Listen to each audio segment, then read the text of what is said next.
bildirişini sistemə daxil etmək üçün sol tərəfdə yerləşən əmək müqavilələri bildirişi menyusundan əmək müqavilələri bildirişi yarat menyusundan daxil olaraq əmək müqaviləsi bildirişi yarat, standart əmək müqaviləsi bildirişi yarat və dövlət qulluğu müqaviləsi bildirişlərini yaratmaq mümkündür.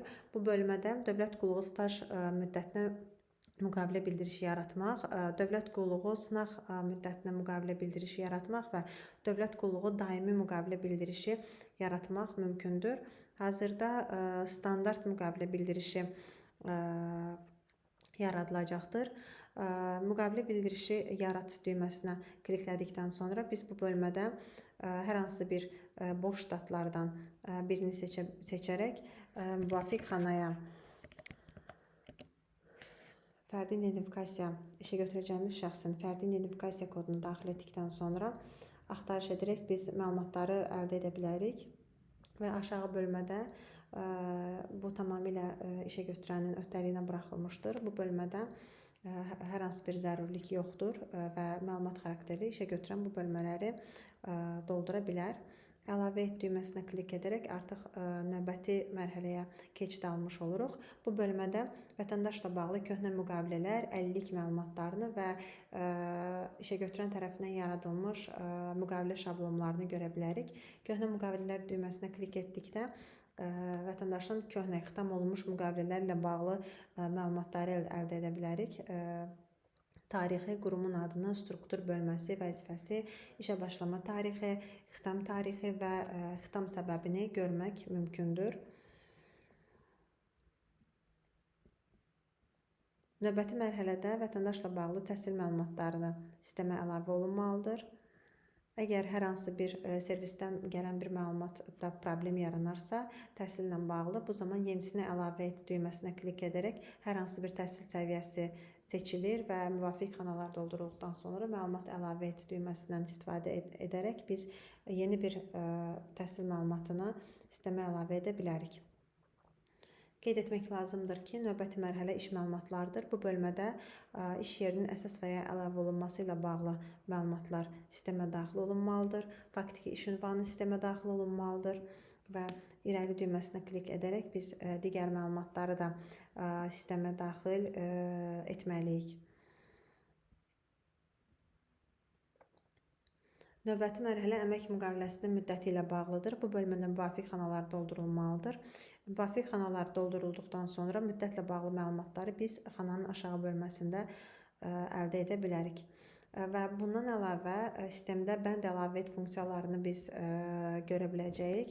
İşə götürən tərəfindən hər hansı bir yeni bir bənd əlavə olunmağına və yeni bir məlumatın əlavə edilməyinə ehtiyac yaranarsa, bu zaman bənd əlavə et funksiyasından istifadə edərək yeni bir bənd əlavə edərək prosesə işə götürən davam edə bilər. Növbəti mərhələ əmək şəraitinin şərtlərindən bağlıdır. Müvafiq xanalar, vacib xanalar, ulduzla işarələnmiş xanalar mütləq şəkildə qeyd olunmalıdır. Sosial müdafiə məsələləri, mülkiyyət münasibətlərinin tənzimlənməsi, əmək müqaviləsinə dəyişiklik və ya əlavələr edilməsi ilə bağlı məlumatlar və əmək müqaviləsinə xitam verilməsi ilə bağlı məlumatları biz bu bölmədən əlavə edə bilərik. 8-ci maddəni xüsusilə qeyd etmək lazımdır ki, əgər hər hansı bir müqaviləyə əlavə dəyişiklik edilibsə, bu zaman biz bu bölmədən əlavə dəyişiklik olunmuş maddələrin siyahısını əldə edə biləcəyik. İrəli düyməsinə klik edərək artıq növbəti səhifəyə keçid almış oluruq. Bu bölmədə bank məlumatları mütləq şəkildə qeyd olunmalıdır. Aşağı bölmədə işə götürən şəxsi seçin bölməsində işə götürənin müqaviləni imzalaması ilə bağlı işə götürənin seçilməsi mərhələsidir. Bu bölmədə işə götürən şəxs vəzifəli şəxs da ola bilər və yaxud da ki, vəzifəli şəxsi işə götürən digər qurum da ola bilər. Hər hansı bir məlumat seçildiyi halda biz artıq müqavilənin imzalama prosesini həmin seçilmiş şəxsə uyğun olaraq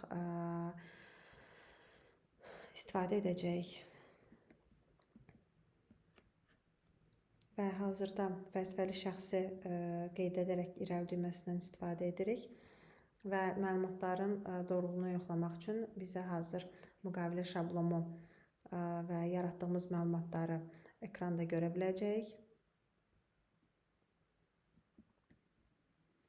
Məlumatlar yoxlanıldıqdan sonra qeydiyyat bölməsinə klik edərək artıq əlavə olunan məlumatları ekranda görə bilərik. Qeyd etmək lazımdır ki, əgər hər hansı bir sənəd imzalanmayıbsa və imzalaya göndərilmədiyi halda bu zaman ləğv edilə, eyni zamanda məlumatlarına düzəliş oluna bilər. Artıq hüquqi qüvvəyə minmiş bir sənəd ləğv oluna və yaxud da ki, məlumatlarına düzəliş oluna bilməz. Biz əməliyyat tarixçəsinə də müqaviləni baxa bilərik. Ətraflı düyməsinə klik edərək əməliyyat tarixçəsindən müqavilə ilə bağlı bütün məlumatları bu bölmədən əldə etmək mümkündür. Statusu qeydiyyata alındadır. Qoşma fayl və əlaqəli sənədlərlə bağlı məlumatları əldə edə bilərik. Eyni zamanda bu bölmədən müqaviləni çap etmək mümkündür. Əməliyyatlar bölməsinə daxil olduqda imzala düyməsindən istifadə edərək biz artıq yaratdığımız müqaviləni imzalayırıq.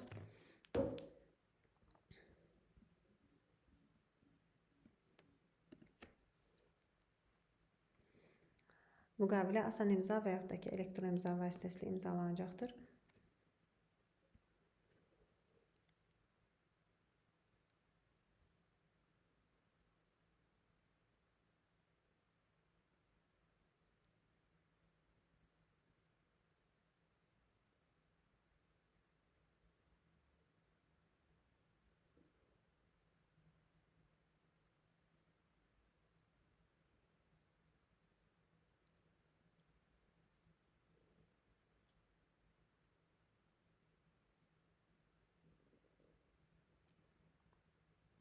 Müqavilə imzadan əvvəl icrada olan əmək müqavilələri statusunda idi. Artıq müqavilə imzalandıqdan sonra icrada olan əmək müqavilələri bildirişləri statusundan çıxaraq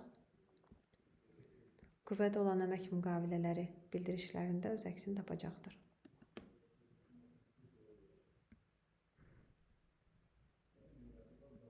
Və ətraflı bölməsinə klik edərək biz əməliyyat tarixçəsindən müqavilə ilə bağlı məlumatları əldə edə bilərik.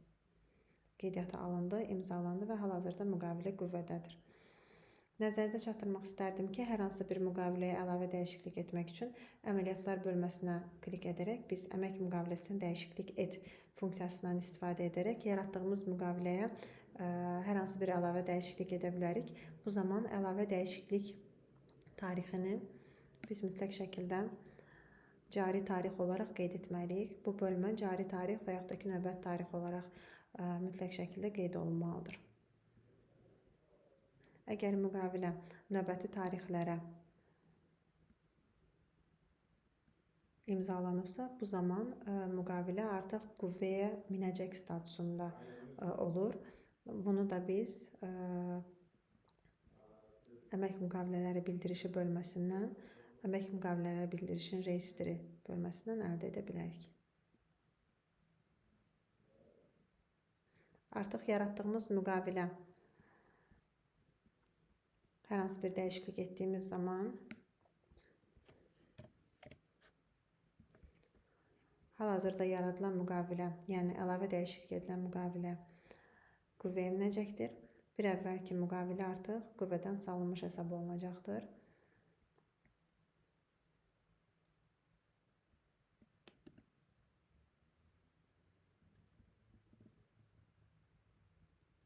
Yenidən müqavilə elektron imza və yaxud da ki, asan imza vasitəsilə imzalanır.